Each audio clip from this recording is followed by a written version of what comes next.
Chapter 1. The Problem of Prior Knowledge. There is a tendency, when reading the earliest chapters of Genesis, to move too quickly past what is not explained.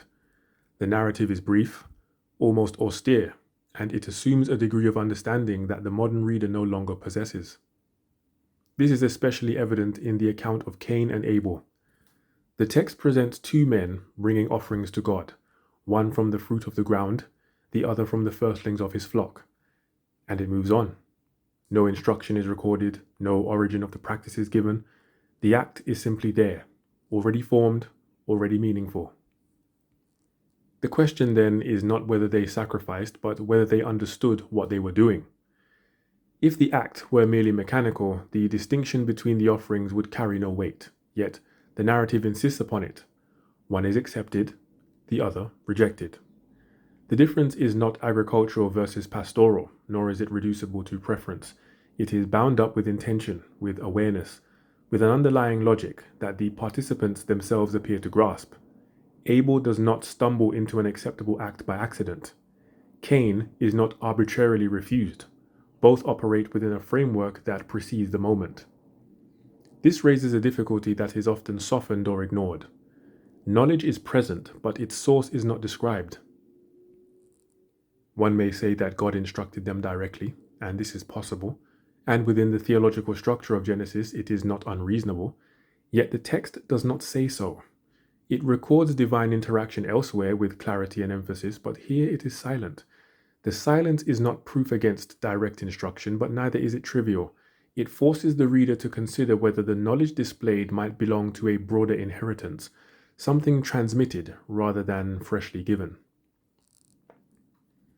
Another possibility is that the knowledge was passed down orally from Adam and Eve. This too is plausible. The first parents, having experienced direct communion and subsequent exile, would possess an understanding of obedience, transgression, and consequence. It is not difficult to imagine them communicating this to their children in narrative form. Yet this explanation, while attractive, is not without its own questions. Oral transmission preserves stories, but it does not easily preserve precision unless anchored to something stable. Memory shifts, emphasis drifts, symbols lose their sharpness. If the sacrificial act carried specific meaning, if it required not only performance but correctness, then one must ask what preserved that meaning with sufficient clarity across generations. A third possibility is more difficult to articulate and therefore more readily dismissed. It is that the knowledge was not confined to speech, nor dependent upon memory alone, but was embedded in the structure of the world itself, that it was, in some sense, seen. To suggest this is not to introduce mysticism in the modern sense, nor to claim that early humanity possessed an esoteric faculty now lost.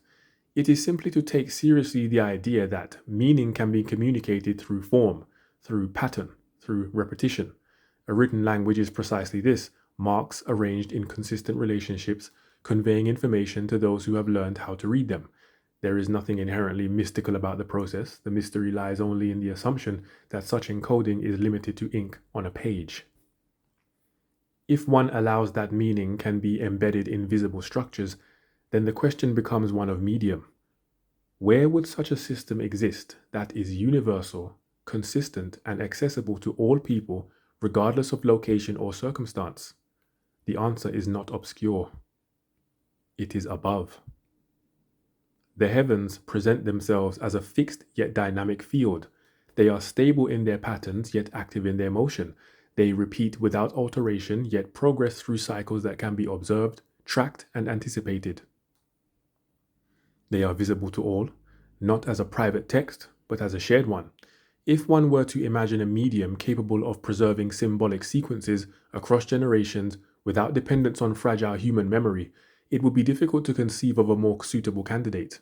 This does not prove that such a system was used. It does, however, remove the immediate objection that the idea is inherently implausible.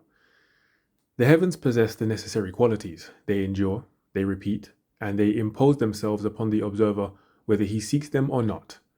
Returning then to Cain and Abel, the question sharpens. If they understood sacrifice not merely as an act, but as a meaningful distinction, if one offering could be rightly made and another wrongly, then the origin of that understanding must be accounted for. Direct instruction, oral transmission, and embedded symbolism are not mutually exclusive, but they are not equally examined. The first is assumed, the second is accepted, the third is neglected. Yet, it is the third that offers an intriguing possibility. It suggests that early humanity did not operate in a symbolic vacuum, inventing meaning as it went, but rather inhabited a world already structured in such a way that meaning could be perceived, that the categories of sacrifice, judgment, and acceptance were not arbitrary constructions, but reflections of patterns that could be observed, contemplated, and over time codified into practice. This line of thought carries implications that extend beyond the immediate question. If meaning was embedded in the visible order of creation, then the loss of that meaning would not require the destruction of the system itself. It would require only the loss of the ability to read it. The marks would remain, the literacy would fade. Modern man, equipped with instruments and measurements, sees the heavens with a precision unknown to the ancients.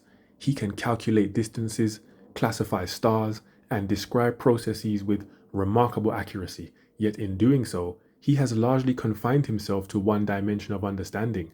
He has become literate in mechanism and illiterate in meaning.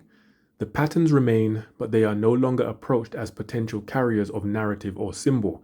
They are reduced to objects, their arrangement incidental, their sequence devoid of significance. This is not a refutation of scientific knowledge. It is a recognition of its scope.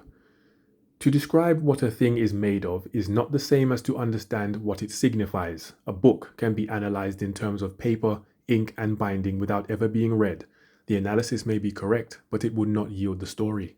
If, then, there was once a mode of reading the heavens that treated them not merely as physical entities but as structured signs, it is not surprising that this mode would diminish as other forms of literacy rose to prominence. Writing externalizes memory. It allows knowledge to be stored, transmitted, and standardized in ways that observation alone cannot match. Over time, the written word supplants the sky as the primary medium of meaning.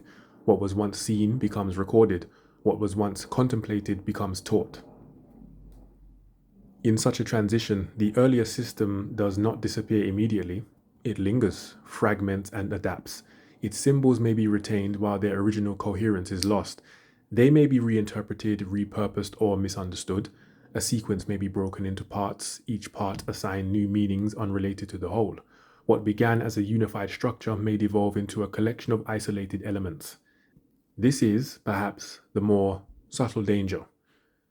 Not that the system is erased, but that it survives in altered form, recognizable enough to persist, but distorted enough to mislead. Before one can speak of distortion, however, one must establish that there was something to distort. That is the task that lies ahead. It requires, first, that the possibility of an embedded symbolic system be taken seriously, not as a curiosity, but as a candidate explanation. It requires, second, that the structures in question be examined not in isolation, but as sequences, with attention to order, progression, and internal coherence. The account of Cain and Abel does not by itself prove the existence of such a system. It does, however, expose a gap. It confronts the reader with the presence of meaningful action in the absence of recorded instruction. That gap must be filled by something, by immediate revelation, by inherited teaching, or by a world that, in some measure, already speaks. If the heavens declare, then the declaration must have content. And if that content was once understood, then the problem before us is not the absence of meaning, but the recovery of a lost way of seeing.